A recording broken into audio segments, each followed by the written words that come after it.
that your mom too, in a 2015 interview, you had said that she was, someone that was inspiring to you. So Yeah. I was curious where that came from, where this love of reading and love of technology came from. Did it come from her? It's so interesting you bring it up. I've been thinking a bit recently about people who've had enormous influence on my life. And for sure, my mother was one of those. And there's no question, and really a lot around reading and also around high standards. She was a very, when she and this is maybe too much information, but when she and my father divorced, she literally she sold encyclopedias, to sort of put food on the table and get us a full set of encyclopedias.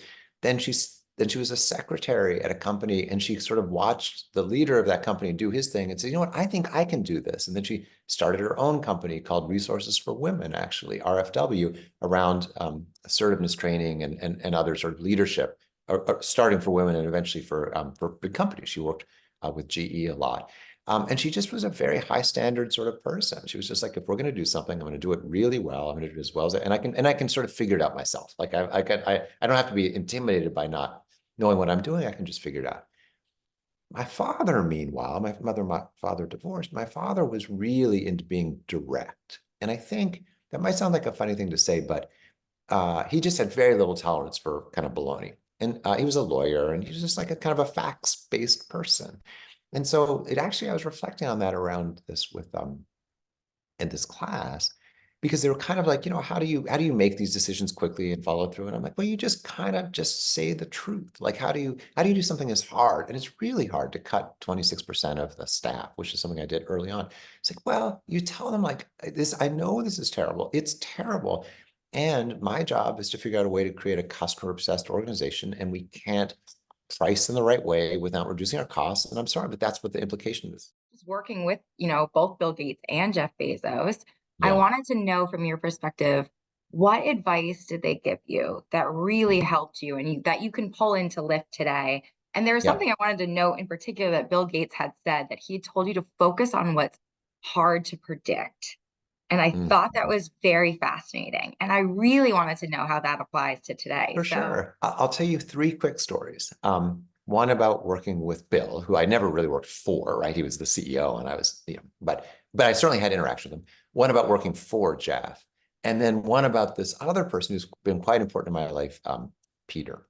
So, Microsoft in the 90s is it's different from today in the fact that the packaged software world tended to tip sort of all or nothing, right? You didn't have a company where half the people would use, Lotus 1-2-3 and half use Excel. This is old product, right? It doesn't even exist anymore, Lotus 1-2-3. Say, or Word Perfect and Word. That just didn't happen. In a company, and Microsoft's primary customers at the time were companies, they would tend to tip. They would tend to be all one or all the other. And Bill was very attuned to this. And now people talk a lot about network effects and so forth, but this was even before we had the vocabulary. He just sort of knew that once you got to about 60 or 70% share within a company, let's say, and even within an industry, you would tend to go higher. Not because, by the way, you're an active monopolist. It actually wasn't the way he thought about it. It wasn't like I want to create a monopoly. It's just like that's how the world works. You don't have companies which have three different word processing systems. Just like today, you either have Slack or you have Zoom, or you have, Teams. But you don't really have, I mean, you might use both because your partners do, but you kind of standards.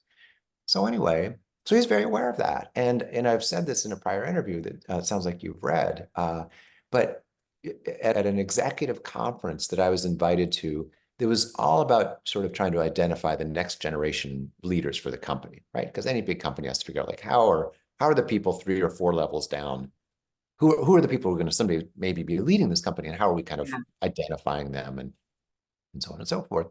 Anyway, I was invited to one of these things, and somebody, not me, in the sort of final session, asked Bill, what do you think about this new Excel feature, whatever it was? And he just very honestly and frankly very directly said, I don't spend any of my time thinking about Excel because I know that right now we've got, let's say, 60% market share, and I know that's going to go to 80 or 90. And so that's great. And so I don't have to worry about that. I don't have to think about that. I think about other things. And it was Yeah. so revealing for me because he loved Excel. This was the guy, in prior meetings that you hear in lore, he's the type of leader who says, look, this new auto sum feature. I could program that in a weekend. Let me go home and show you how fast I can do this thing. So, I don't understand why you're saying it's going to take, a year. So he's personally invested in it. But his discipline was such that once he realized he didn't need to focus on it, he didn't, because guess what? He had better ways to spend his time. Super important. On Jeff, his obsession with customers was real. And it wasn't, performative. It wasn't just, oh, I'm going to say these words, customer focused or customer centric, obviously, is a word he uses a lot.